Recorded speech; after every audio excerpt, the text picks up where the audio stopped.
Welcome दोस्तों आज की इस वीडियो में बात करने वाले हैं कि 7.5 HP की जो मोटर है उसके लिए हमें कितने kVA का स्टेबलाइजर की आवश्यकता पड़ेगी।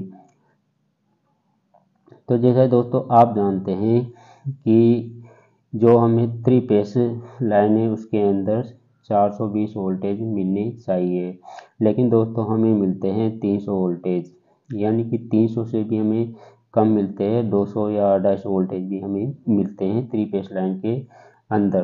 तो जो हमारी मोटर है वो सही से काम नहीं कर पाती है और हमें मोटर के अंदर जो समस्याएं देखने को मिलती है, एक तो हाई एम्पेयर की हमें समस्याएं देखने को मिलती है, दूसरी जो हमारी मोटर है उसमें वाटर प्रॉब्लम, यानी कि जो मोटर है वो पानी कम देती है, और जो तीसरी समस्या है दोस्तों वह है कि जो मोटर है वो जल्दी ख़राब भी हो सकती है। तो ये समस्याएं हमें इसके अंदर देखने को मिलती है। तो यहाँ पर हमें जो स्टेबलाइजर है उसकी आवश्यकता पड़ती है। तो स्टेबलाइजर क्या काम करता है? वोल्टेज को बूस्ट करने का काम करता है, यानी कि जो वोल्टेज है उसको बूस्ट करता है। तो जो वोल्टेज को बूस्ट करने का ये काम करता है, तो मान लो दोस्तों हमें 200 वोल्टेज भी मिल रहे हैं तो ये हमें 420 वोल्टेज हमें दे देगा। तो जो हमारी समस्या है उसका जो समाधान है हो जाएगा। तो दोस्तों हमें जो 7.5 HP की मोटर है तो उसके लिए कितने kVA के जो स्टेबलाइजर की उसकी आवश्यकता होगी, तो कम से कम यहाँ पर आपको जो 12 kVA का जो स्टेबलाइजर है उसकी आवश्यकता होगी। ऐसा नहीं है कि दोस्तों आपकी 7.5 HP की मोटर है और आपने 5 kVA का जो स्टेबलाइजर ले लिया तो वहाँ पर आपकी जो मोटर है वो काम नहीं करेगी, यानी कि जो 5 kVA का स्टेबलाइजर है वह ओवर हीट होगा और उसमें जो वोल्टेज है वो ड्रॉप होंगे, यानी कि उतने वोल्टेज वो नहीं दे पाएगा। तो यहाँ पर आप 12 kVA का स्टेबलाइजर ले सकते हैं, इससे भी ज़्यादा का आप ले सकते हैं, जैसे कि 15 kVA का भी आप ले सकते हैं। तो आपको कम से कम 12 kVA का जो स्टेबलाइजर है यहाँ पर लेना आवश्यक हो जाता है।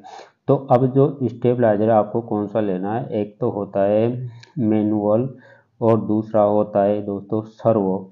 तो सर्वो जो स्टेबलाइजर होता है दोस्तों ये वोल्टेज को ऑटोमेटिक निकालता है, यानी कि जो 420 वोल्टेज की हमें आवश्यकता है तो 420 वोल्टेज ऑटोमेटिक हमें निकाल कर देगा। लेकिन जो मैनुअल है उसको हमें अपने हाथ से जो उसका रोटरी स्विच है उसको घुमा के जो वोल्टेज है उसको एडजस्ट करने पड़ेंगे।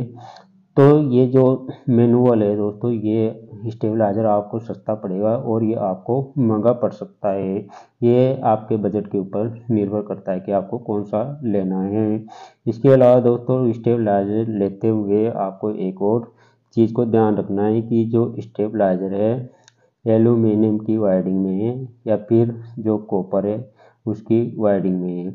यहाँ पर अगर एल्यूमिनियम का जो वायरिंग है उसके अंदर तो ये आपको सस्ता पड़ेगा और जो कॉपर वाला है ये आपको महंगा पड़ेगा। तो अगर ये भी आपके बजट के ऊपर निर्भर करता है, हालांकि यहाँ पर जो मेरा सजेशन है कि आप जो कॉपर वाला है वही ले, क्योंकि आपको महंगा अवश्य पड़ेगा लेकिन इसकी जो परफॉर्मेंस है वह अच्छी होगी। तो दोस्तों आशा करता हूँ आपको जानकारी पसंद आई होगी।